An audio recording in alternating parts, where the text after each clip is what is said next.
Haunted Hangover presents Haunted Hall.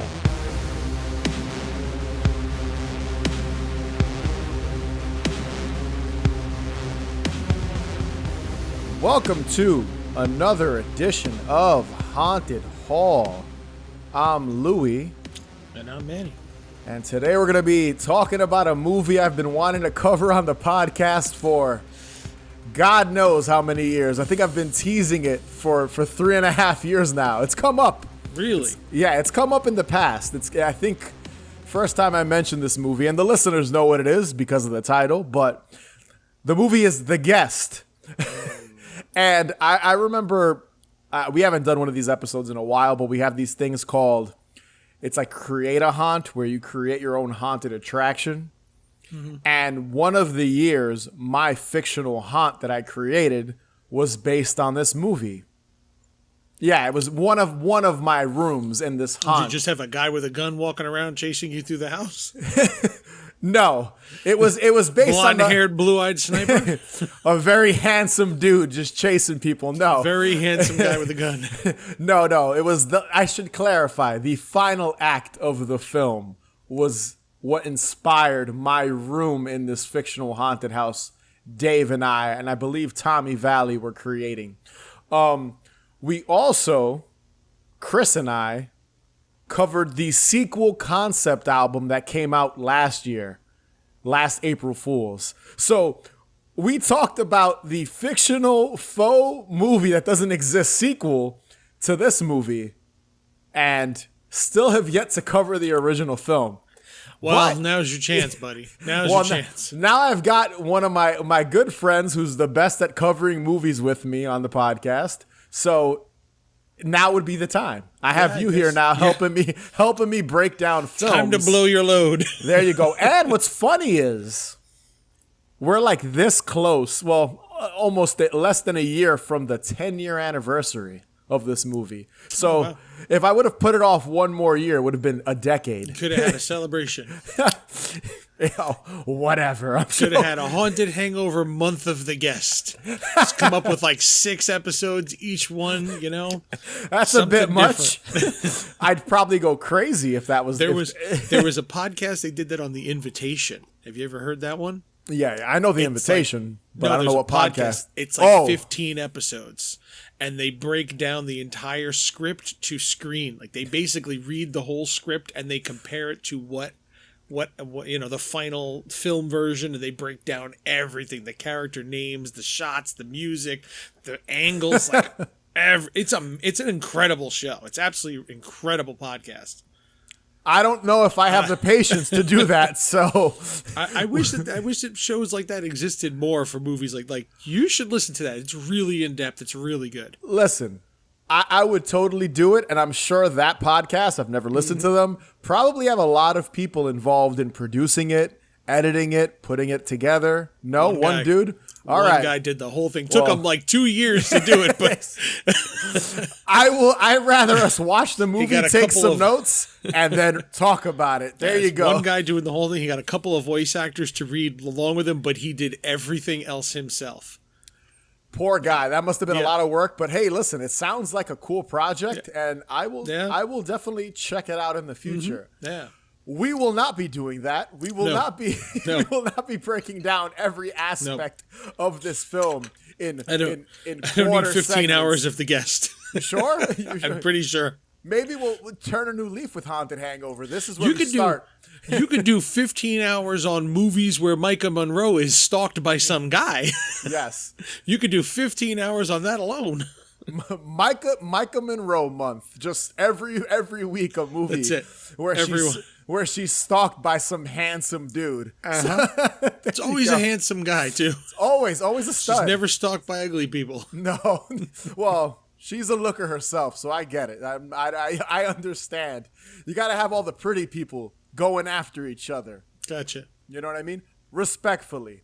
But yes, with all that silliness out of the way, let's finally get into The Guest.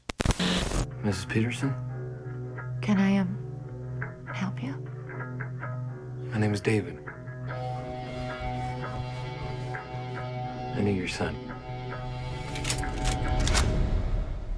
I was with him when he died.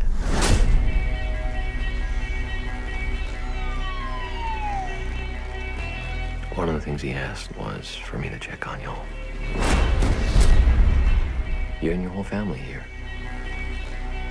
I said I'd do that, and so here I am. Would you like to come inside? Thank you, ma'am. So The Guest was released on September 17th, 2014. Almost 10 years. 1 year shy.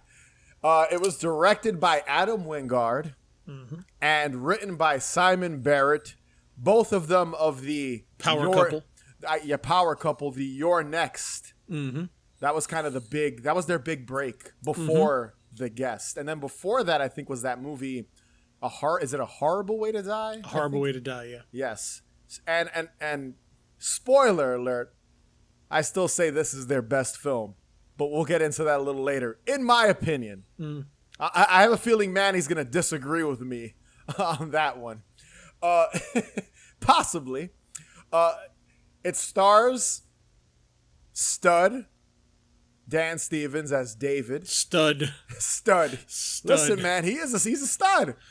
Heterosexual as hell, and I'll admit he's a stud. He's David Collins. We mentioned it. Micah Monroe as Anna Peterson. Is Anna or Ann? I think it's Anna Peterson. I think it's Anna. Yeah. Anna Peterson. Brandon Meyer as Luke Peterson. Sheila Kelly as Laura Peterson. Leland I always pronounce this guy's last name wrong. I think it's Orser. Leland Orser as Spencer Peterson. He was in Seven, right? If I remember correctly, right? He's been in a bunch of stuff. He's always played. Is it Seven? I think it might be Seven. Might be completely wrong here, but I believe he used to play really like weird, quirky, strange characters. Yeah, he's yes, in Seven, he's the guy with the giant dildo with the knife on the end. That he made her fuck the girl to death. Nice. Yep. But yeah, he plays the father in this one. He's not doing anything with a dildo and a knife. We've also got Lance Reddick as Carver. R.I.P.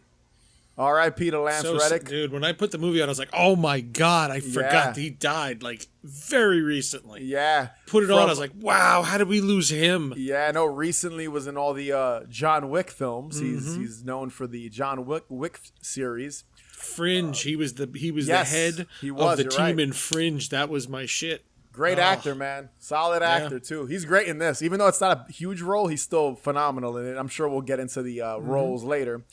We got two more names here, actor-wise, I wanna shine some light on.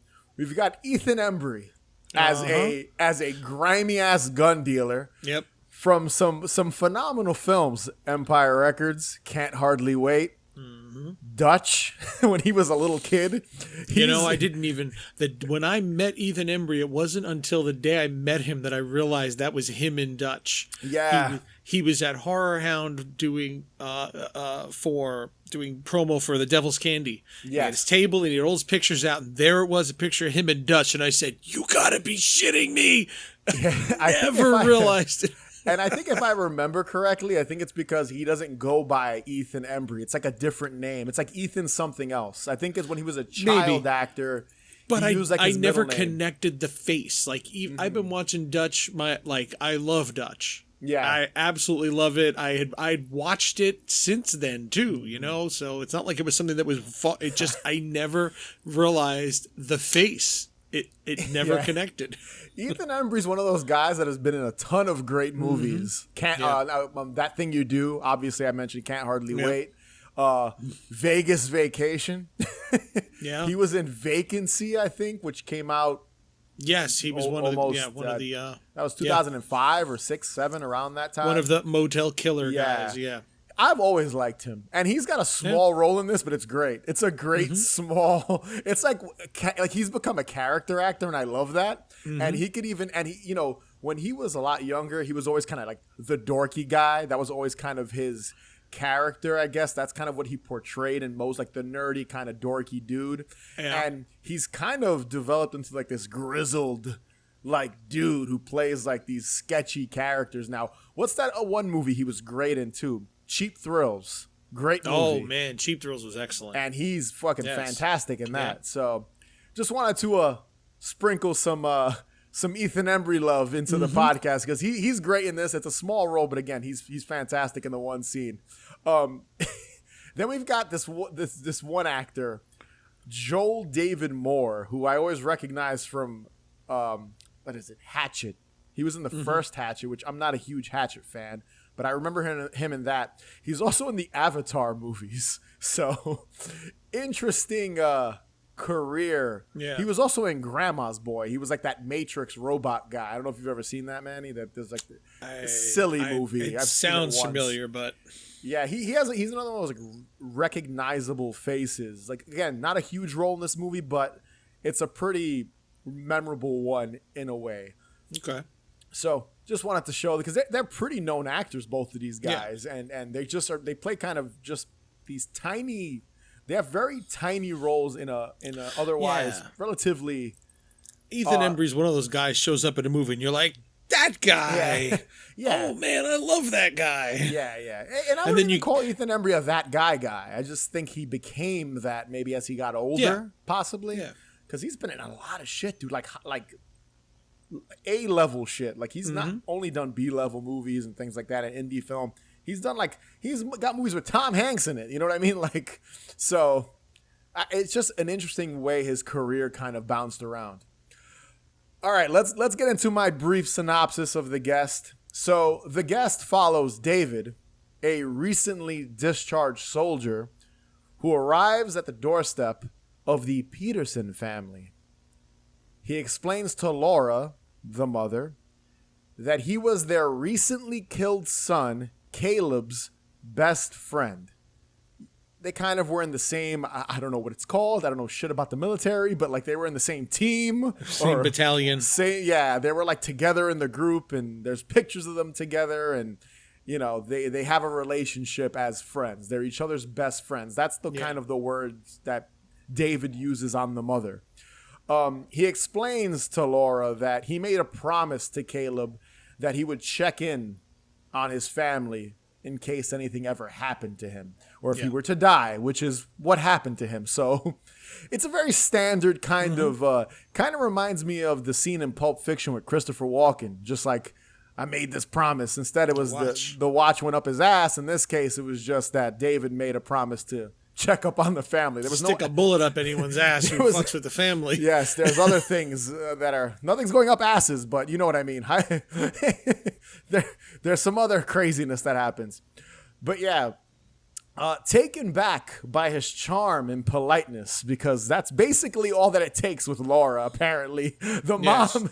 It's very easy to please. Very easy to. He's just charming and polite. And she welcomes David to stay with the family until he can get back on his feet, basically. You know, he's not employed. He has no home. He's got nowhere to go. Kind of where that happens to vets. You know, after the war, where do they go? And this is, I believe if I remember correctly, it's alluded to that they were in Afghanistan or Iraq.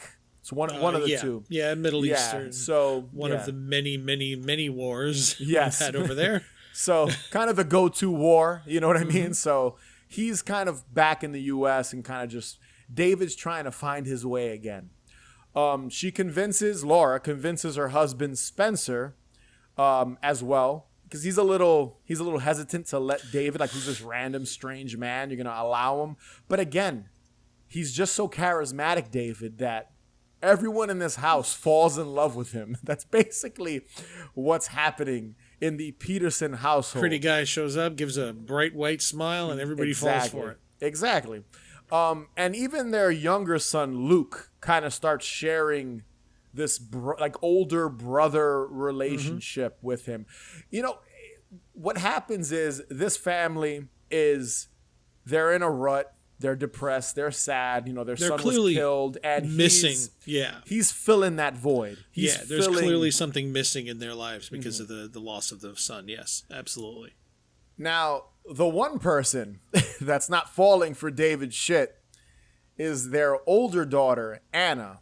She's a bit reluctant to trust David, And she kind of finds the whole vibe he's giving off weird. She's even forced at one point to invite him to her friend's Halloween party. She just thinks the whole thing is strange and like just a lot of red flags. Like, this is very odd. And it really is. I mean, it's like this dude showed up, said, "Hey, I was friends with your son. Can I stay here a while?" Like, wait, what? Yeah. Well, he didn't even ask to stay. No. Yeah, but it's just like, "Oh, I was friends with your son. Here's his bed." Yeah, you can sleep in his room. Here's all of his shit. Yeah, I clothes. think that like her initial reaction was, "You guys are trying to fill the void with this guy who's here now." Like, you're trying to replace my brother. Like, you're trying to replace your son with this guy. And I'll be honest, there's a certain point in the film where Anna does start to warm up to him. Again, he's a good-looking dude. There's that infamous scene with the Sisters of Mercy, and he comes out of the shower showing the abs, and she's like, "Woo, this guy is hot."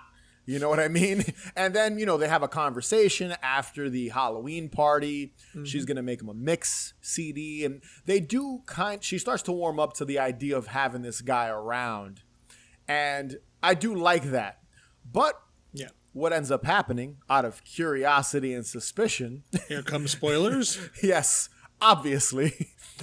Anna calls the army base that David, I guess, was deployed to. That's where he was based, the army base. Well, she just calls the army. Based. Yeah, she just calls them. She just calls the army to check up on him, get his name and everything. Yeah. She wants to learn about David Collins and where he came from and his backstory. Was he really friends with their brother? Yeah. And she basically learns that David Collins has been dead for, I believe it's a week or a few weeks, something like that. He's been dead for some time. And everything isn't what it seems to be with him. She was right in her suspicion that this guy is something else, and he's not the nice guy that the entire family perceives him to be. So after a few murders, a few murders, and we'll get into those a little later and some stuff I love in the movie and stuff you love, I'm sure. And the military police showing up. Lance Reddick. Yes, Lance Reddick. Anna and Luke discover David's true intentions and now must fight for their survival, or else David will basically kill them. And that was, in a nutshell, The Guest. You want the elite? Well, I'll take them all. What, all the handguns? No, everything. All your guns. Shit. That's what I was thinking. Look, man, if you brought money for all of them, I'll cut you a deal. You can take them all off my hands. No, I'm going to kill you.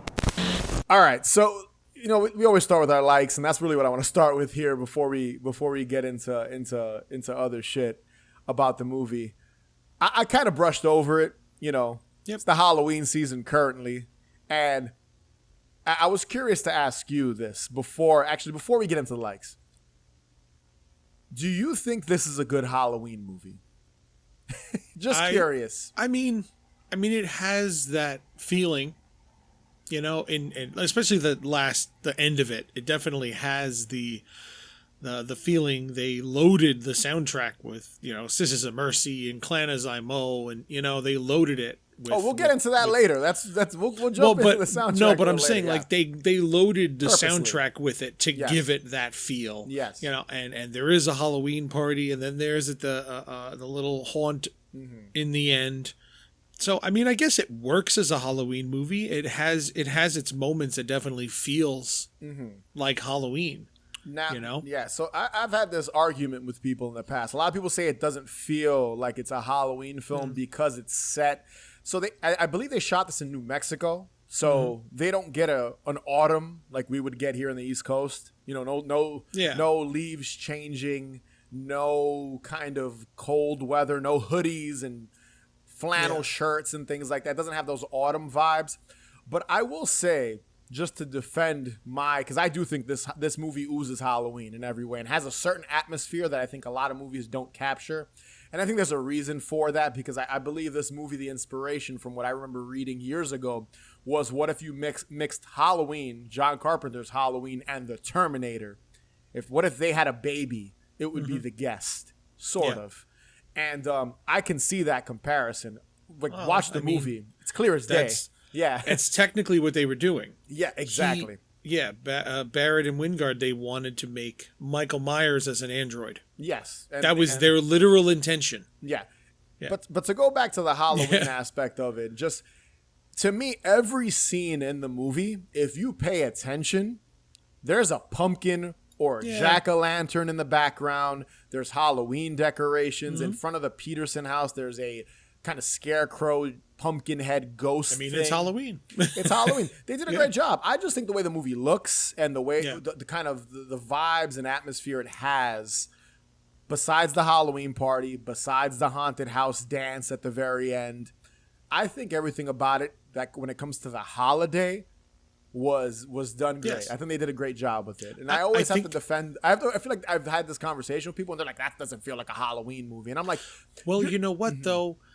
To that point exactly, it doesn't feel like a Halloween movie. That's because you're considering Halloween feel to be what the Northeast and Europe considers Halloween to feel like. Exactly. You know, there's a whole other portion of this country, at the very least, that does not experience Halloween the way we do, with the, like you said, the changing of the leaves and, you know, and all this. Like, it's still Day of the Dead is the day after Halloween. Yeah. And that is probably the most Halloween feeling celebration. But it's a Mexican celebration, and it's still like 90 degrees. It's hot as fuck. You're wearing a tank top holding a pumpkin pail. You know, so they experience Halloween totally differently. So it's still Halloween. It's just not what John Carpenter has molded to be the feel of Halloween. It's it's the other half of the country. And what's funny is even the original John Carpenter, they shot that in Pasadena, in California, and the leaves don't change out there. So. And we look at it and be like, this doesn't really look like Halloween. It does a little bit. It's very close. Yeah. But someone in Los Angeles says, yeah, that's totally Halloween. Yeah. That is 100% what October looks like out here.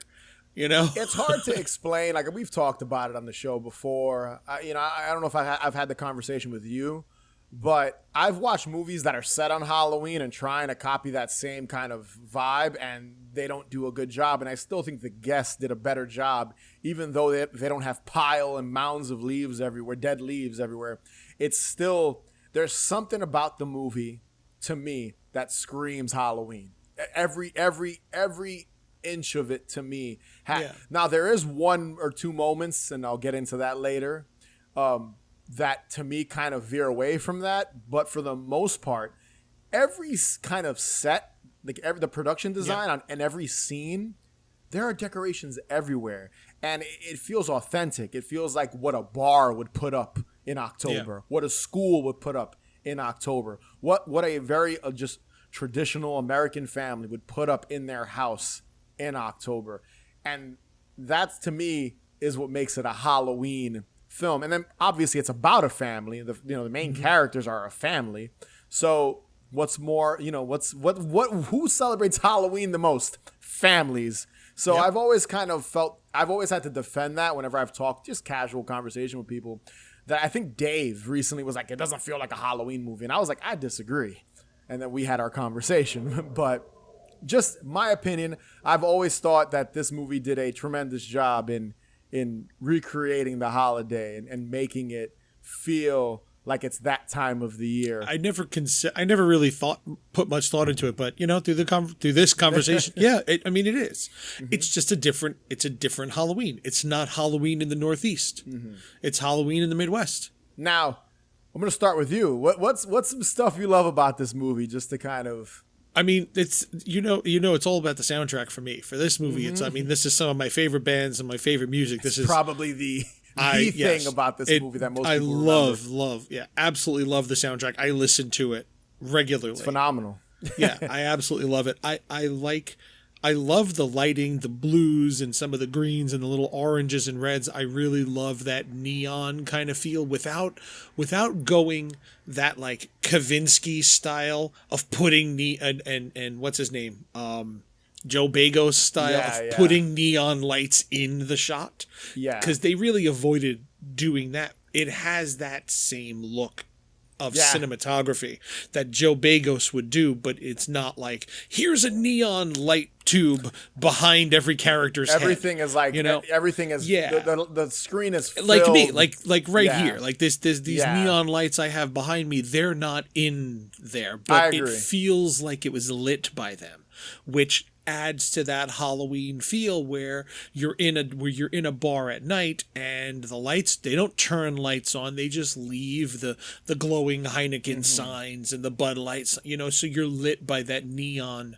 color. You know, and I think it definitely has the cinematography has that feel without saturating you and hitting you in the face with it. And the soundtrack is great. And I really like Wingard and Barrett's ability to take two different styles of film and combine it into one, you know? This is technically not really a horror film when you think about it. It's more like a thriller in reality. It kind of becomes a horror film in the end, in the it starts off. I don't even know how to. I mean, it starts off like the hand that rocks the cradle type, like someone is stalking a family, or like what's the single white female, like kind of like this outside force that's weaseling its way into your life and trying to like scam you into something. And in this case, he ends up wanting to kill everybody, but that's for something else. That's a different thing we'll talk about. Exactly, they have the ability to cram two different genres together, and like this, it starts off kind of like a brooding thriller, like hints of a thriller, you know something's off, but it's very much a drama. And then there's like this half hour in the middle where this becomes an all-out action film.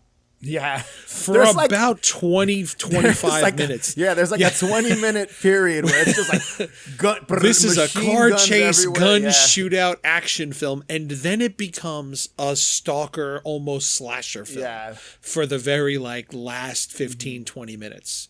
You know, and like their ability, it's very Dusk Till Dawn, where it starts off as this kind of road movie and it turns into an all-out vampire movie. Different movies. Yes. And it's really funny too, because there's a lot of comedy in this too. So it's an interesting balance to me. And I think, you know, just to go back and not to talk too much about Your Next, because that could be something we can cover in the future. But to me, I think this movie does comedy a little bit better than Your Next, in my opinion. Like there's just certain aspects I feel like they're able to kind of, like, you'll laugh at, and there's a lot of stuff I love about the movie that's really funny, and it's kind of running gags throughout the entire film.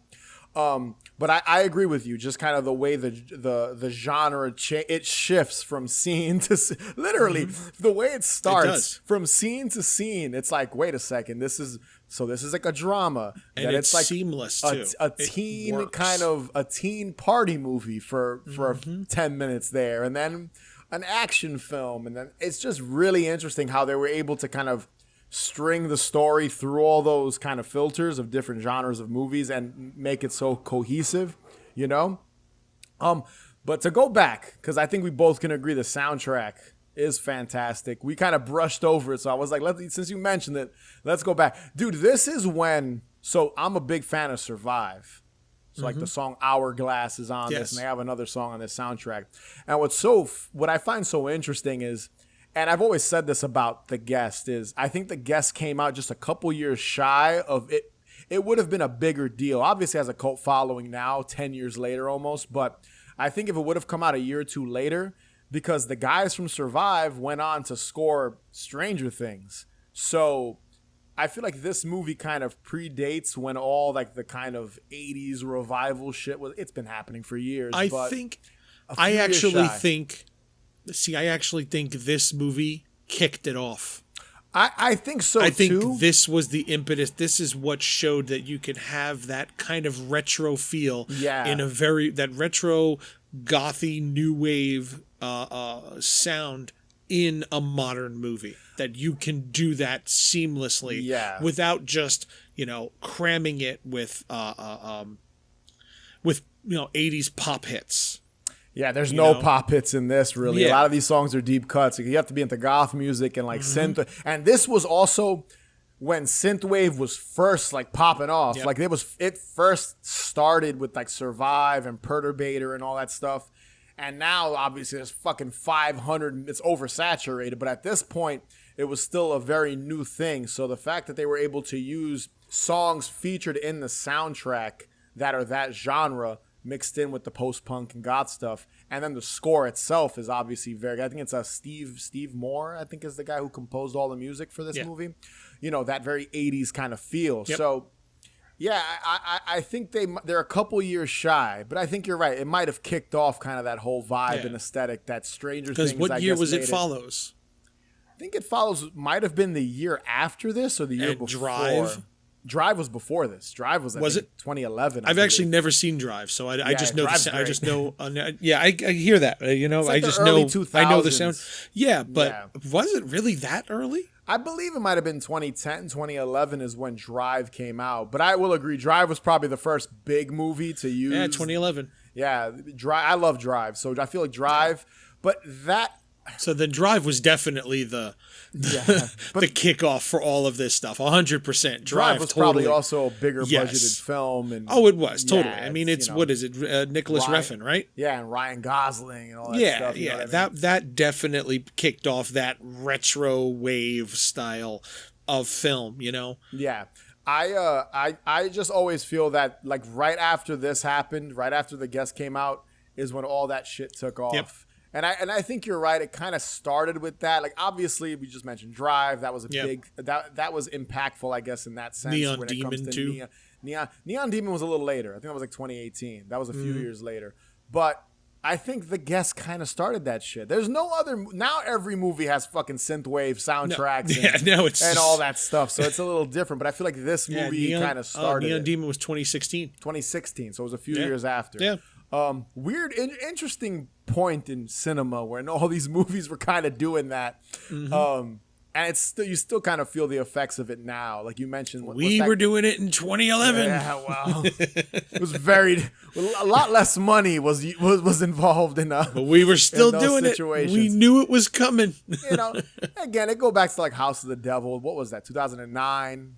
Hobo with a shotgun. That was another movie that kind of had that. That was more when they were kind of leaving that Grindhouse, when Grindhouse came out in 2007. And then it went into the whole shitty film grain and all that stuff and fake trailers to 80s and neon and synthwave and all that stuff. So it is what it is. I still appreciate that type of aesthetic in movies. It's a little overdone now, but I still think it has its place when it comes to film and just kind of you wanting to kind of capture a certain aesthetic and what you're trying to tell the audience, I guess, in your style of filmmaking. And I don't think The Guest is as in your face as some other stuff is. You want some advice, Luke? Sure. Never let anyone pick on you. Otherwise, you'll carry it with you the rest of your life. And those kids at school, they're bigger than you. Yeah. And bring a knife to school.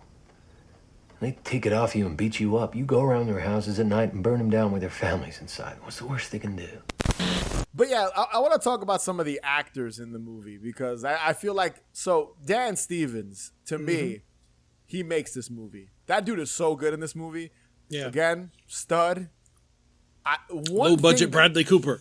Nah, I wouldn't say that. The guy, listen, man. That's what I thought when I first saw him. I was like, what, could they just not afford Brad Cooper? I kind of see it, but he's still a great actor. No, he's a great actor. But I felt I looked at it and I said, the guy looks like Brad Cooper. He looks exactly like him. You want to know what That's not his fault, though. Nah, yeah. I wouldn't call him a low rent Bradley Cooper, but that's just me. Lower budget. I can see the similarities maybe in their faces, but nonetheless, I think in The Guest, dude, he's great because you know what I love about it? And when I watched it the other night, how, again, to show how charismatic he is, how polite he is. Yes, ma'am. And he has the accent, the kind of southern accent that he has, and how he can switch to being sinister in 1 second. The performance goes from like really subtle, calm to like suspenseful, intense, because you know he can, especially when you start finding out what he is and what he can be and what he can do, where you're like, okay, this guy can snap at any moment and like just murder somebody. And then also be, make you fall in love with him. And there's even scenes, and I don't think a lot of people notice this in the movie, where his accent vanishes, where you realize it's an act. So there's that one scene where, and it happens towards the end too. So whenever he's interacting with the family, he's got that southern accent. Then there's that one scene where Anna can hear him talking on the phone outside about like plastic surgery. He's trying to get, work done to hide his appearance and stuff. He doesn't have the southern accent. Did you notice that? No, but she says that. Yeah. He loses it. He doesn't She have actually it. says it. What happened to your accent? Yeah. Because in that scene, it goes away. And then at the very end of the movie, and I know we haven't got to the ending yet, but when, at the very end, it leaves and then comes back when he's trying to reason with them. And I just love how he's kind of... It's manipulation. He's constantly playing manipulating. two different roles almost in this movie. And I think that's what's great. Like, she's great in this, Micah Monroe. I think she's pretty good. Like, there's not a lot of substance to the character. I think she's better in It Follows, personally. But she's good in this as the kind of weary 20-year-old girl who doesn't trust this guy, But I think there's really not much else to the role. Whereas in It Follows, there's a lot more nuance to what's going on, and like you know what I mean. Like that's a more a deeper role. Would you agree with me or no? I think so. Yeah. It Follows was a bit. Yeah, I would think It Follows. It Follows it. It's a heftier performance. There's more to it. Like she's in every scene. That movie follows her. Yeah. There's a couple of different characters. This is heavily on her, but there's also the brother has his own storyline. The mother has a little bit of a story, and even the dad. A little bit, oh my God, Lance Reddick. Lance Reddick has a story. This shifts perspective. So it follows, stays through her perspective through the whole film. So it's a much bigger thing for her. What's the other movie that she was in? Oh shit! She's been in a bunch of movies. No, the one that was just like that. What was it? The one where she's stalked. I forget the name of it. Watcher and dude, there was another one. She's always getting stalked by somebody. We joked around about that earlier, so they kind of blend together, in my opinion, sometimes. The Stranger. Oh, okay. I don't think I saw that one. That was with what's his name that played? Oh shit! I can never remember the guy's name. Dan DeHaan. I think I missed that one after I watched it. It was a Quibi movie. Oh, okay. Where they did it in parts, but now it's on like Hulu or Peacock or something. Gotcha, so you can watch it by itself. But it's the same thing. Like Watcher, she's an Uber driver, and a crazy guy gets in her car and messes with her. Yeah. She again, she's good. I'm not putting the role's not bad. It's just kind of a little more one note in this movie than other stuff I've seen her in. Like, she's evolved as an actress. I think she's better in other stuff than this is Dan Stevens' movie. This is his movie. It is. At the end of the day, it's really David is the main character. You're following him in reality more than anything. So it makes sense. I do want to go back to the dad. The Spencer character, dude, one of my favorite things, it's a kind of a running joke in the movie, and that's what I love about the dad, is that he's so hung up. He just wants to drink. Every single scene, he's like, I need a drink. Anyone else want a drink? I want a drink. And I love that he's stressed out about his job.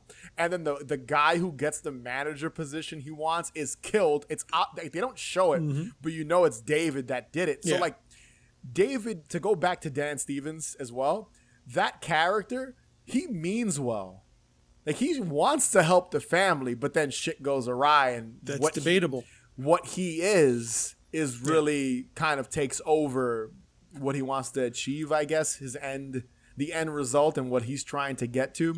Because they're really just what I like about the movie, and I know we're kind of all over the place, but what I like about the movie is this family is just a stop in the road for David And unfortunately, they find out what he truly is, so shit goes awry. That's really all it is, because he's trying to get from point A to point B, and they're kind of in the middle of point A and B, because he needs somewhere to kind of stay. That's what I took.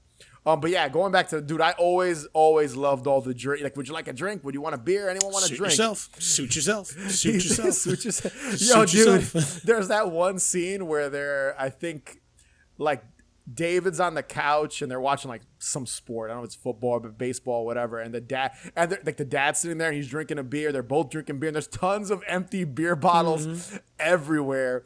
And he's obviously a little tipsy and David is not fazed by the alcohol because you know something's up with him. So I always love just that little.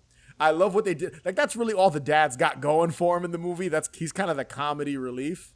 So I do like that. I do like that they kind of keep going back to that running gag, until he dies. And then when he gets killed towards the end in the car, when he hits him with the car and then he shoots him. You're like, damn, dude, he was a likable character. Every character didn't deserve it. He didn't deserve it. The mother, even when the mother gets killed, when he finally reveals, and we're gonna get into the ending because I feel like we can't go on. We have to talk about the ending to kind of continue. When he reveals his kind of agenda and the unfortunate situation that the family's in now, and he has to kill her to kind of protect what he is. You feel for her too, and she gets it fucking bad, stabbed in the chest. Like, oh God, you're like, damn. And she just was being nice to him the entire movie, and she was the one to like defend him. Like, it's basically collateral damage. Yeah, it's fucked up. But yeah, let's jump to the ending because a lot of the other stuff I love about the movie plays into the ending, and I'm sure sounds like there's a whole lot you love about this movie. I do love this movie, man. I do love the movie. But yeah, so at the very end, it's revealed that David, and it's ambiguous. They don't tell you every nook and cranny. A lot of it's implied, and you get a little bit of exposition here and there that I will admit there's one thing I don't like about this movie, and when we get to some dislikes, I'll explain it, but it does go back to kind of his backstory, to David's backstory. But yeah, it's revealed that David is an experiment by this, I guess, government agency that's almost creating like these super soldiers is what you kind of get from it. And he is he's basically he's an experiment that escaped their laboratory or their base. And he's trying to change his appearance. He's trying to go under the radar. And what happens is he's programmed to tie up any loose ends that find out his true identity. And in this case, it's the family. So it's Anna, it's Luke, it's the mom, it's the dad, it's her friends, Anna's friends. Anyone that might know any information of what he truly is has to be killed so he can make a run for it. That's basically what ends up happening, and that's kind of his overall, that's his character arc in the movie. That's what he's trying to achieve. And the film ends with Anna, Lance Reddick's character, which I believe his name is Carver. I said it earlier. Carver. Him, who's a military police officer who wants to stop David and kill him. Anna and Luke end up at the school Halloween dance haunted house event. And that's kind of where the final showdown is. And Anna and Luke kind of work together to defeat David. And they fail tremendously at defeating him. And in the end, David escapes. And that's how the movie ends. He escapes after he's shot and stabbed in the chest at the Halloween dance haunted house party that's being set up. Because I think it's that the brother's in detention. His detention they make him. Yeah. He has to help the party planning committee. Yes. For because that's part of the punishment that David intimidated the principal into. Which is a great scene. That's a great scene, and it really is. It really is. Dude, that scene where he's like, "I'm a friend." The principal was like, "Friend of the family." Who are you? I'm a friend of the family. That goes back to what I was saying earlier. Like, he means well. He wants to help them, but if they know too much about about what he is, like what his real agenda is, he has no choice but to kill anyone that gets in the way or knows too much. I always took it that he did want to help them, obviously in nefarious ways. He's killing people to try to help them, but it's one of those situations where I think he did want to kind of benefit. He was trying to, I guess, help the family in certain aspects, or no, am I wrong in completely saying that? I see it differently. Really? How do you see it? Tell me. First off, you keep saying his agenda. What's his agenda? He wants to leave. He wants to just vanish. Why? Because that's not an agenda. Well, I think that's not an agenda. I guess that's some. Yeah, it goes back to what I said before, where I think the family is kind of in the middle of point A and point B. I guess his plan is to escape this base and run off somewhere. Again, I said it earlier. It's ambiguous. They don't really fully tell you. It's not in your face, but he wants to get away from them. And this kind of goes back to, it's funny because when I think about the soundtrack, and maybe we'll close out this episode kind of going back to that, because I haven't seen the movie in a few years, and kind of going back to like that entire soundtrack and what I think they would do with a guest part 2. And if you've listened to that episode, it'd be a little redundant, but I'm not going to touch on it too much. But yeah, I think his plan is to kind of just vanish and become someone else and live his life because he was tested on as an experiment, and because when you watch the movie, he is trying to help them. Like, he helps the son with the bullies. Even though he uses violence to help them, he's still trying to help them. It's really when they find out what he really is where he has to kill them or hurt them, You get what I'm saying? It's like, what's the agenda? What do you think his agenda is in the movie? Okay. Curious to hear this. Number one, the full overarching is survival.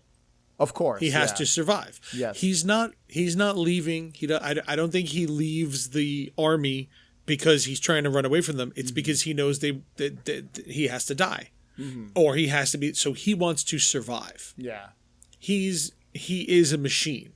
He's been trained, and experimented on. Now this. Me. I'm into all this stuff. This is the stuff that I really like about this. It's that whole the MK Ultra thing. No, of course. The government experiments, MK Ultra, that movie, Men Who Stare at Goats, the George Clooney film. Yeah, I know what you're talking about. That's these things. The Stargate program, the First Earth Battalion. These were all CIA and government special ops where they experimented and tried to create super soldiers in multiple different ways, whether it be through psychic power or psychic research or whatever. In the film, I guess let's get into this a little bit, if you don't mind. Let's get into this, and that'll kind of go into the things that not that I dislike, but like less, because they don't ruin the movie, but it's kind of like the little issues I have with it. Is like you said, they're very ambiguous about his history. They actually did it on purpose. They did film. They did have more scenes explaining the program he comes from. But they did test screenings, and the audience felt like they were giving too much away from him in it. And knowing his backstory made him less menacing. And the two of them, Wingard and Barrett, they both agreed with that. But the studio wanted that stuff in. Yes. The studio wanted those things in there. And then they did the test screenings, and they was like, look at that. We were right the whole time. Delete that shit. So they got rid of it.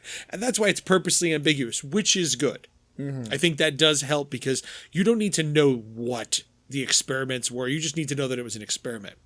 But in the script, I think there's something that was missing from the film that could give a little bit more into it. That was in their original script, is that the experiment actually affected his pain receptors. Okay. So he doesn't feel pain like a normal human being. As a result of that, he's lost emotion too. Okay. Now that was something they wanted in their original. That's in the original. You kind of get that in the movie a little bit. You can feel that a bit. Yeah. Yeah. I think it's something that Lance Reddick's character says, that he doesn't feel pain. Like he does feel pain, but it's highly like muted. Yeah, it's like that. And- There's that scene where he's at the Halloween party with Anna's friend in the bed, and she's like, "You don't seem like you're into this." And then he's able to kind of turn it on and then flip her over. So it's like he doesn't want it to be so obvious. It's like he does know, I guess, when he's odd, and that's when he could turn on the kind of emotion or pretend to be emotional. Exactly. He knows, he portrays it. He becomes it. So now, so the question then becomes, how much of this is the programming, and how much of him just being fucking crazy? Is he just a psychopath? Is he just a lunatic and he enjoys this? You know?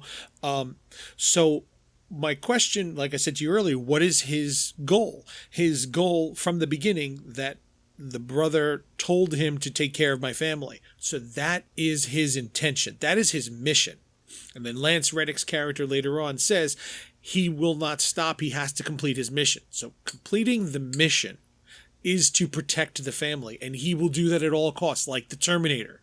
The Terminator will not stop. He will continue to protect John Connor to the end of the earth, no matter what it takes. In Judgment Day, because in the first one he wants to kill him. In the first one it's to kill Sarah and Connor. That plays he into won't something. Stop Sarah Connor. Yeah. And this plays into something we'll get into a little later that I want to bring to your attention, because I don't know how aware. I don't know if you've listened to the sequel concept album yet. But No, I haven't. Okay, and I want you to after this recording, but I'll tell you why a little later. Yeah, so that's his mission, is to protect the family. Then in the end, his identity is revealed. That's when he reverts back to his original mission of being a secret. Mm-hmm. That's the thing. It's not that they can't know. It's that the army imprinted in him that he does not exist. He is a black ops soldier.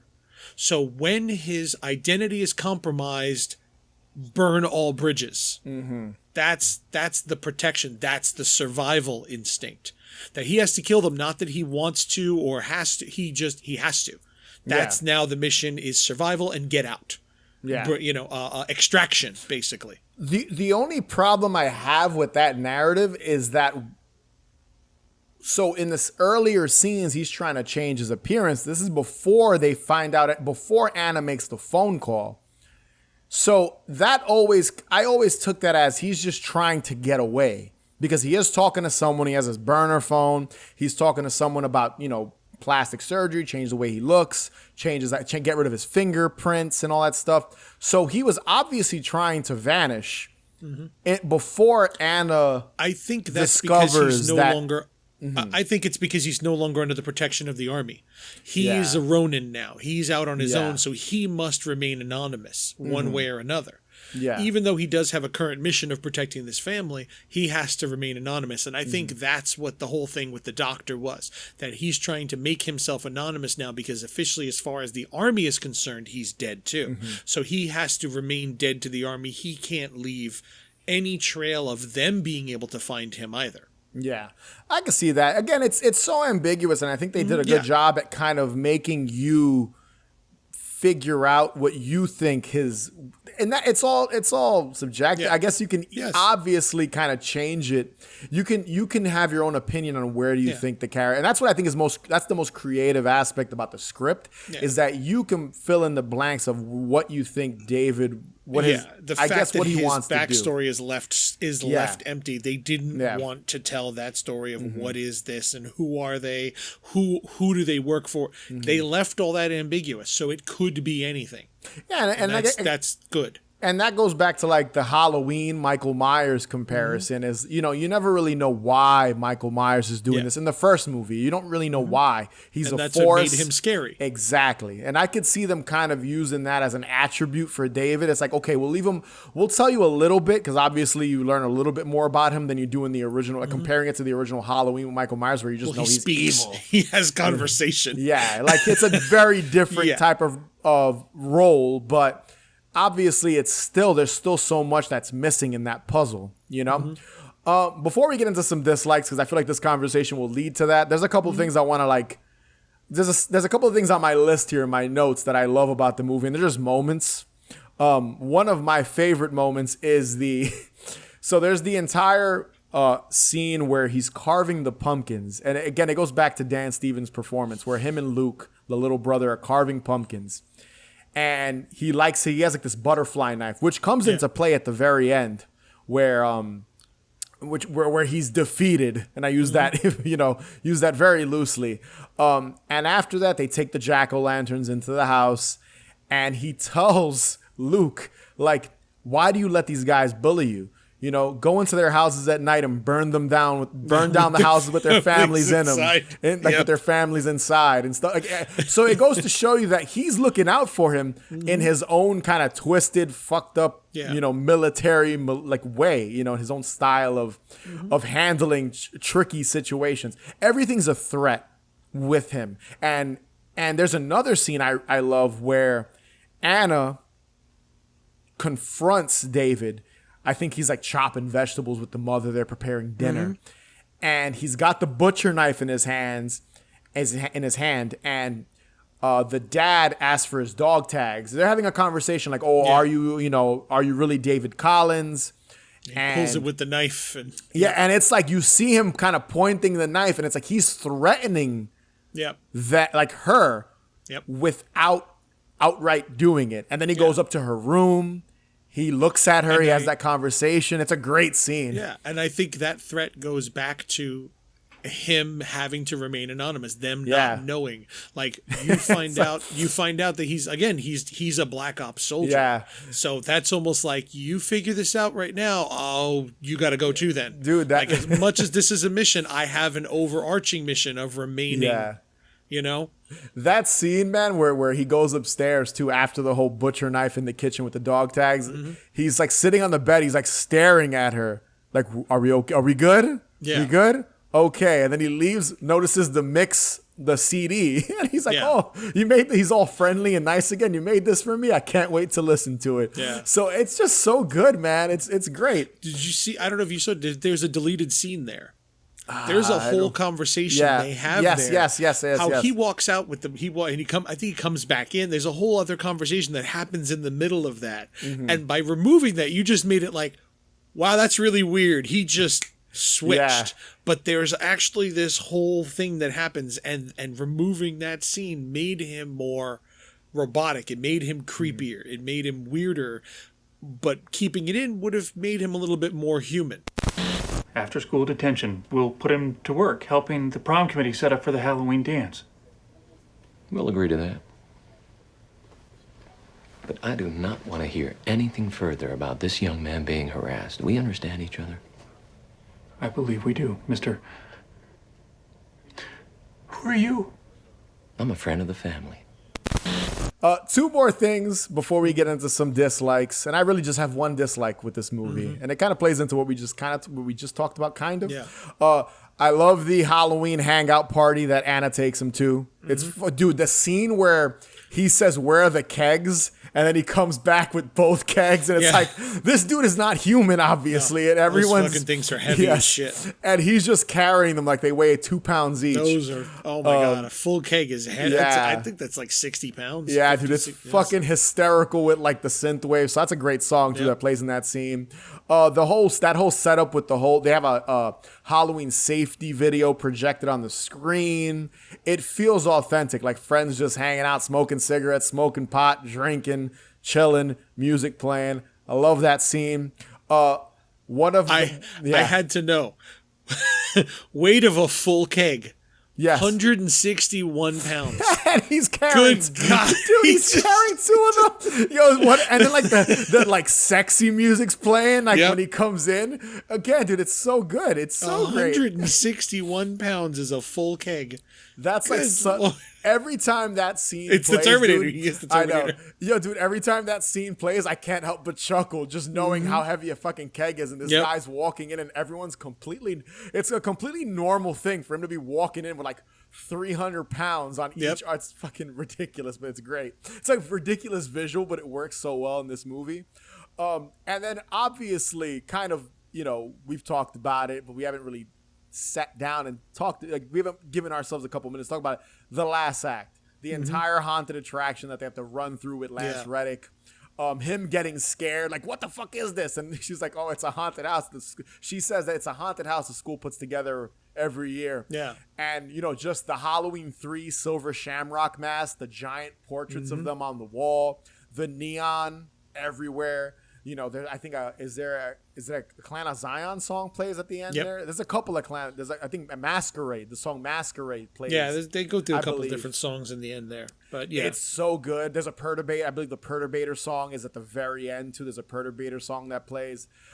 Just the Antonio, the use of that song. Oh, I love that song. So good. Oh, God, I love that song. Just the scene of her, like, pointing the gun at him, shooting him, and then the brother showing up, stabbing him in the chest, then him giving the thumbs up, like, you did like good. Terminator 2? Yes, you did good. It's like, Terminator 2 ending, yep. Yeah, and just kind of the way that all plays out, the decorations, the haystacks getting caught in flames, the ending when he walks out dressed up as the firefighter, and she notices, and it literally ends, what the fuck, and then that's when the movie ends. So good. I think that is more proof of that his mission was just to extract. Yes. He'd had to kill everybody to get out, but they found another way of letting him out by making everyone think he's dead. That's it. It's all burned down. He can walk out now. He doesn't have to come back and kill them anymore because everyone thinks he's dead. He can safely extract from the situation and move somewhere else and go blend in elsewhere because everyone thinks he's dead, so they're not looking for him anymore. Mission accomplished. And at the very end, too, you even hear a firefighter or a cop say someone's their teeth were knocked out. Yeah. So that corpse that he's sat there to pretend that's his body, he's basically mocking it up to be his body. He knocked out the teeth so that they couldn't. They even say it like, there's 2 corpses and everything, and you're like, and you as the audience are like, wait, no, there should be 3. Yeah. Like even before she sees him, like maybe 2 minutes before she sees him, you hear someone say, 2 bodies inside, and you're already like, wait, there should be 3. Yeah. So he's alive ending. somewhere. Yeah. Just the last 15, 20 minutes of the movie are phenomenal. Just the whole haunted house, the whole Halloween party dance setup. Him getting away at the very end is fucking great. And dude, like I said, everything to me about this movie, I very high on my list when it comes to Halloween themed films. Yeah. All right, let's get into some dislikes. Now, the one thing for me, and it plays into the military scenes and all that, it does kind of slow the movie down. Cutting back to him. I think I remember hearing in the commentary, like you said, the studio or the producers wanted them to elaborate more on David's background, but it does slow the movie. Like, we didn't need to be kind of force-fed this information, like where Lance Reddick came from. No, but like we had to introduce him somehow, because when he shows up, it would be random. That other guy, the guy from You're Next and The Sacrament and all that, he's in the scene too. AJ Bowen. Yes, there you go. Those scenes to me just feel so out of place. They feel like reshoots. It feels like they went back, shot those scenes just to appease people. And I don't know if they were reshoots or if those are the remnants of what was deleted. Yeah, because there are deleted scenes that involve those characters. That but they don't even have those on the disc. No, yeah, like all weird. That extra stuff, they got rid of it entirely. They're like, nope, you're not. Nobody's gonna see this. It's gone. Yeah, that's really the only thing when I watch the movie, and even watching it for the episode, it does kind of fuck with the pacing. In my opinion, it just feels out of place. If Lance Reddick just showed up with the army, military police guys and all leather and black with the machine guns, I think it would be weird. I agree with you. I do agree with you, but I also think that it would be weird for him to just show up at the end, and it's like, it would feel very left field. Yeah. Like, where did this suddenly come from that the army is searching for? You know what I mean? I feel like they didn't set it up properly. Not properly, but they didn't set it up strongly enough that you're worried about the army coming looking for this guy. Yeah. Without those scenes of them like, wait a minute, he's dead. You mean we got to go get him? Yeah, and it's really just one scene that happens before they show up. And it's like 20 minutes before that, 15, 20 minutes before they show up at the Peterson house with all the machine guns and everything. Yeah. I just always felt like that scene maybe could have been done a little differently. I agree. I agree with that. It feels odd. It always felt out of place to me. Even when I remember when I went to go see it in the theater, And after I left, I said that scene just felt unnecessary. It just And kind of that's where takes away. that's where it becomes an action movie. Like it's got those action movie elements. You've got like the room of politicians and people sitting around, It's government very strange. agents. It just feels odd. And I never liked it. And I give this movie an A+, man. And I even will say it's not perfect because of that. I give it an A- because of that one scene. And it still doesn't really take anything away from the movie. Is there anything you disliked about this movie? I mean, I kind of agree with that. It felt weird when that, but there's only two things, and they're just like the characterization. Sometimes the father, he's such an asshole. He's such an asshole. And it's like, dude, why are you such a dick at all times? Like he's constantly an asshole, you know? And, he's like curmudgeon-y and like grumpy. He's a totally, dad. like, it just kind of, but no, like he's not just a dad. Like, okay, fine. Like he's just this sarcastic asshole. Like like when David is there, he wrote him.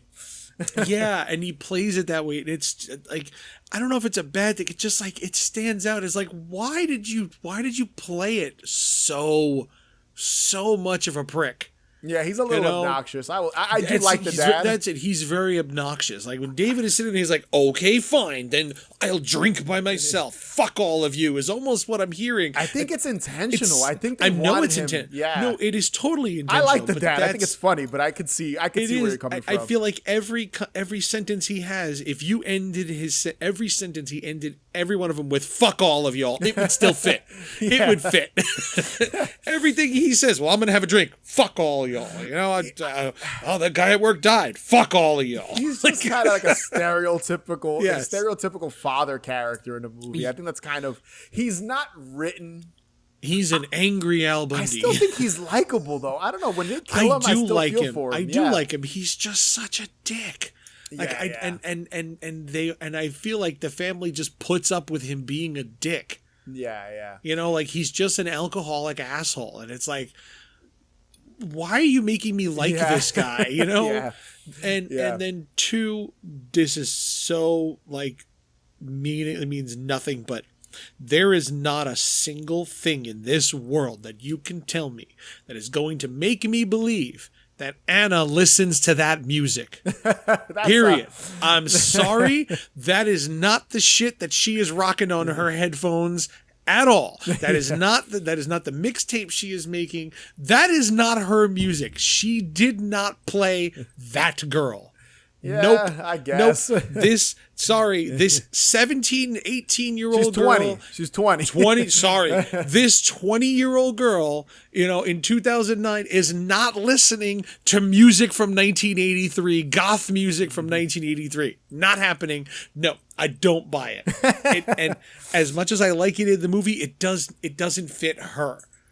Like, I'm like, why would she be, Nope, I don't buy it. That's more of a nitpick because I feel it is. It totally is. But from the very first time I ever watched it, I'm like, why is she?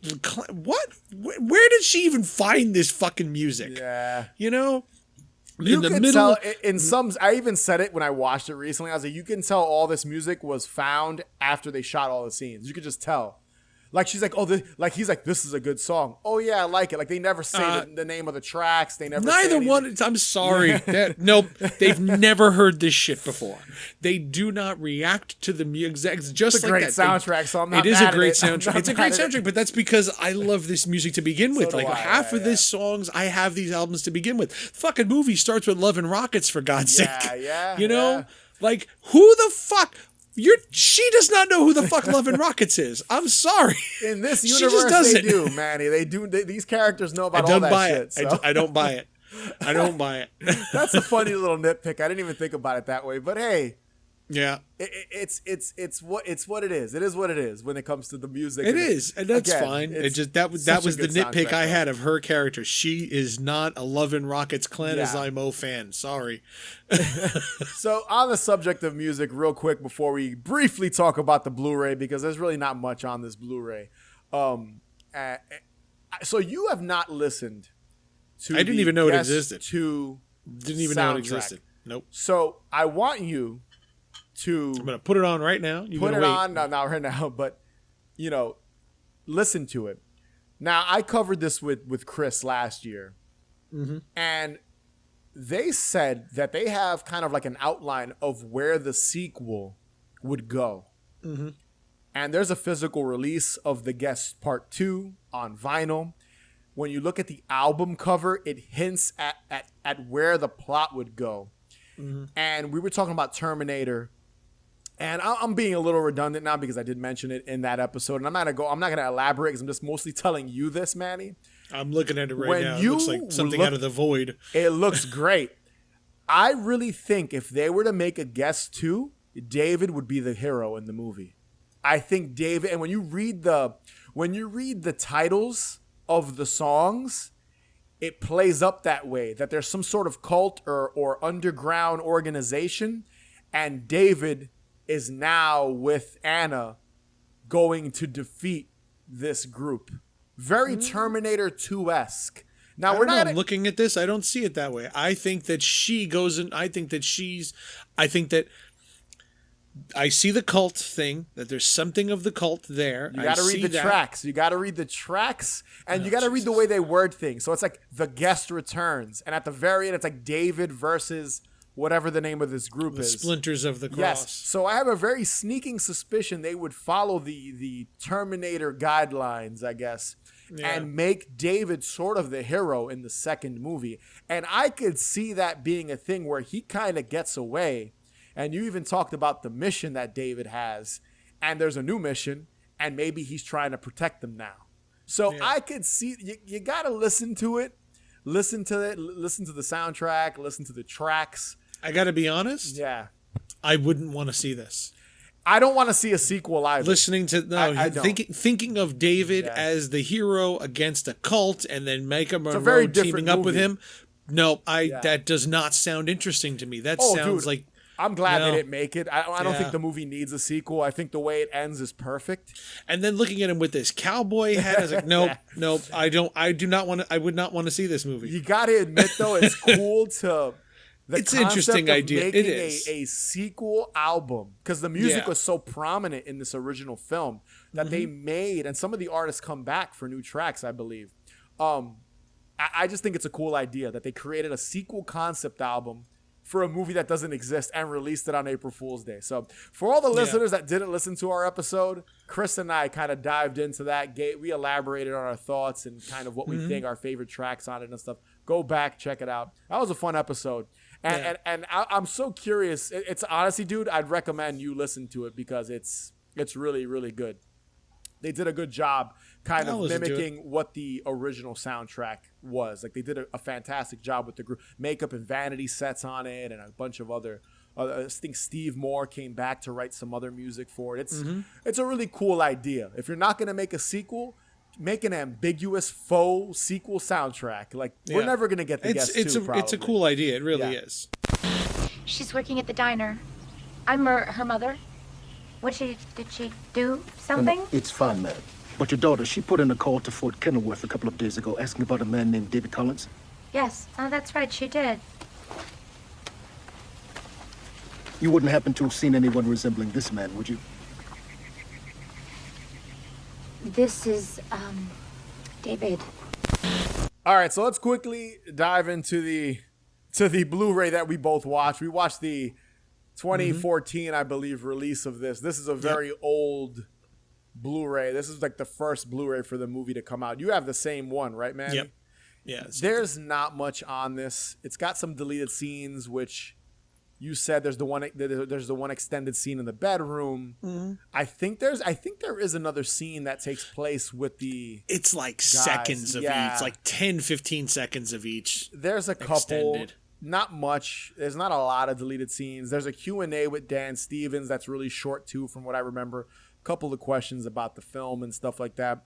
There is a commentary which I thought was pretty insightful that does dive into kind of what the concept was for the movie and how they made it, and obviously that's where I believe I learned the whole Terminator Halloween is kind of what birthed the concept for this movie, and you can see that when you watch it. Yeah, and that's also where I think one of them says that they tried to stick a pumpkin or jack-o'-lantern in every scene in the background.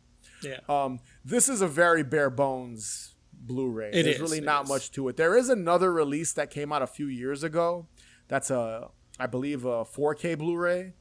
Nicer cover too than this. This is No, kind of I don't think it's. standard I think it's fairly recent, actually. yeah, it's recently. I don't own it, unfortunately. So Yeah, I was considering getting it. like yeah, $50. Second, yeah, it's second sight. I Yeah. mean, I get a lot. I get second sight releases. and I think it has more special features as well. I believe it's got more. New commentaries, Yeah. behind the scenes, like a whole bunch of stuff. Yeah, Yeah. nice. It's got a whole book that comes with it. But that's what most of the second sight I'll be releases honest. are like.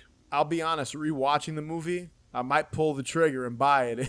Dude, and it's got the soundtrack, all that. You Yeah. remember I got May like that, Yeah. and Martyrs and Session 9. It's like all their releases are just like that. Yeah, this one just has the Blu-ray and DVD and digital copy. I bought this literally when I Oh, saw shit. the movie in theater. I bought this when I saw it in theaters. I bought this like a few months later when it came out. Yeah.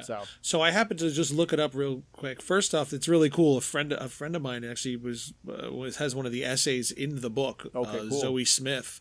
Yeah, she actually has one of the essays in there. There's a bunch of lobby cards, but then there's 3 reproductions in here of the Halloween posters. So the Halloween dance posters from the movie So cool. are in Yeah. there, are in the that's set. awesome. I have to upgrade, man. I love this movie, Yeah. so I have to upgrade because there's not much to this. Limited edition of 5,000, so at some Are point it's there going to any disappear. Are there any extra bonus features on that?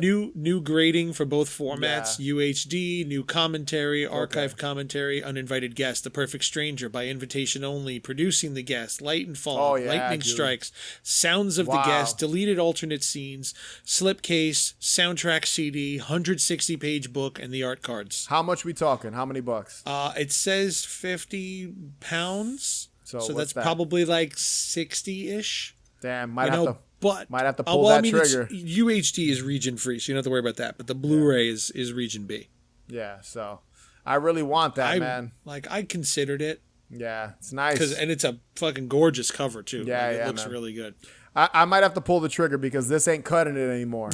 So this bare bones Blu-ray The digital DVD HD combo, sticker is not making it for you. It ain't. No, I need to see. Dude, I hate the handsome Dan Stevens in. I hate 4K. how they ruin movie art with the Blu-ray blue strips and Yeah, shit. it's I pretty hate rough. how they ruin covers like that. For sure. I might have to jump. I might have to pull the trigger this month, man. Especially Yeah. since it's spooky season. Now's the best time. Yeah. All right, Manny. So final thoughts on The Guest. I mean, I dig the film. I like it. I think I'm kind of in agreement with you in the beginning that this is probably his best film. You know, it's the only one that's like solid from beginning to end. You know, like I enjoyed the Godzilla versus King Kong, but there was a lot of issues. Like, oh my God, was that stupid in some scenes? You know, I loved his Blair Witch, but I felt like it was missing something. Sure, I felt agree. like there was he had an opportunity to do something that was clear right there in front of them, and they didn't do it. And I'm A lot not going of to get missed into it. opportunities. There I was agree. one really big missed Yes. opportunity right in the end, and I'm like, "Are you kidding me? You didn't." Yeah. Like, I honestly feel they should have walked in and found Heather. I agree. Still stuck there, and it's like the fact that you didn't do that, dude. You guys dropped the ball. I loved Yes. the movie, but that was the biggest ball I've ever seen dropped. How did you not do that? Yeah. Like, so, and your next, the fact that it got so silly and slapstick, I thought I felt like they were just a bunch of spoiled brats, and I'm like, oh, fuck this. This is stupid. You know, I didn't like Yeah. that. But the rest of the movie was good, but Yeah. who they became. So I think this is the one, Horrible Way to Die. I saw that a long time ago. I don't even remember much of it, but it was very low budget, you know. Other stuff is all Joe Swanberg stuff. I think this is their most solid film that from beginning to end, pretty much everything works. The story works, you know, the aesthetics of it, everything flows well. You know, even those few scenes you said that don't really kind of stand out, they work with the narrative though. You know, it's just weird. It's that what Jordan Peele said, how he didn't want to leave the world of Get Out. He didn't like at the end of Get Out originally they go to the prison. And they show him in jail, and he didn't want to leave that because he felt once you leave this home, it's no longer the same story anymore. Now we're something else. And I think that was the one misstep in the film, that they left the world that they're all in to go somewhere completely different. Mm-hmm. You know, even though they came right back, it kind of broke the dome that the story was existing in. Mm-hmm. Yeah, I can agree with that. Like I said, that scene doesn't completely kind of kill the movie for me. No. Obviously, I love the movie. Yeah. You know, so I can't. I think I liked it more watching it this time than I did the first time I saw it, too. Oh, that's cool. That's usually how it works sometimes. When you really sit down and you kind of pay attention and you're not zoned out and you're just... Again, I've seen this movie I've seen it at least 15 times, I would say, 10 to 15 times, around that ballpark. Yeah, this is maybe the third time I've watched it. And I remember when it came out in the theaters, I went out of the way, and it was a limited release. I don't remember it having this huge release. I went and saw it in the theater. And I remember as soon as I walked out of the movie theater, I told myself, that was fucking great. Oh no, this is gonna be a movie I revisit every few years. Like it's just, for me, it's one of those movies. And I'm gonna 4K. say, and I'm going to, and I'm gonna say something controversial here, sort of a hot take to close out the show here. In my opinion of Louis, when it comes to top 5 Halloween-themed films, this is in it for me. It's up there with the original Halloween. It's up there with Trick or Treat. It's up there with Night of the Demons. You know, to me, it's in the top 5. It's in the conversation of those top 5. To me, everything. I don't think any of those are in my top 5. But you know what I mean. But everyone's I'm got just their saying, own top 5. No, In that's my fine. top 5, just like I'm listening to, just like that doesn't even sound. That's not even my top 5. So I'm not even going to argue because you're in a different Halloween mindset than I am. And you know what? That'll make for a good episode in the future. But to me, just everything about this movie hits: the music, the acting, the plot, the cinematography, the editing, the pacing, the Halloween aesthetic. It's perfect. And I don't think there's another movie out there like it. Yeah, there's obviously comparisons, but I think it's so unique. It's very unique. Yeah, there's just nothing that can kind of even... There's nothing you really can compare it to. And I could see people maybe disagreeing with me and not thinking this is the most Halloween film in the world. But I think it should be watched every spooky season. I think it should be watched every October. I think it's the perfect movie to watch on October 31st, on Halloween. So you don't have to take my word for it, but that's just my opinion. He wanted me to tell you that he loved you. He specifically wanted me to tell each one of you that he loved you and he was thinking of you guys up until the end. I said I'd do that, and so here I am. So that was finally the guest. We talked about the guest after 3.5 years since I started Haunted Hangover. We've talked about covering the guest. So finally did it. Be sure to subscribe. Yes, yes, thank you, man. Congratulations. We've upgraded. We've covered the guest finally. You blew your guest wad. How does it feel?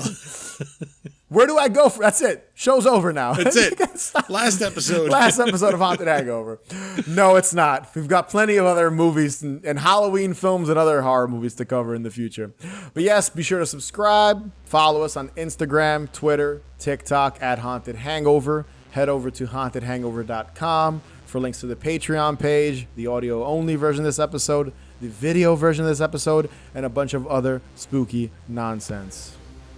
And be sure to rate and review us on whatever podcatching app you are listening to us on. Otherwise, we'll shoot you in the head. You don't want to? Fuck all of y'all. How about that? Like Dan Stevens in The Guest. That's right. Shoot you in the head.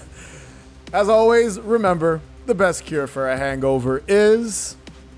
Or booze. Catch you guys later.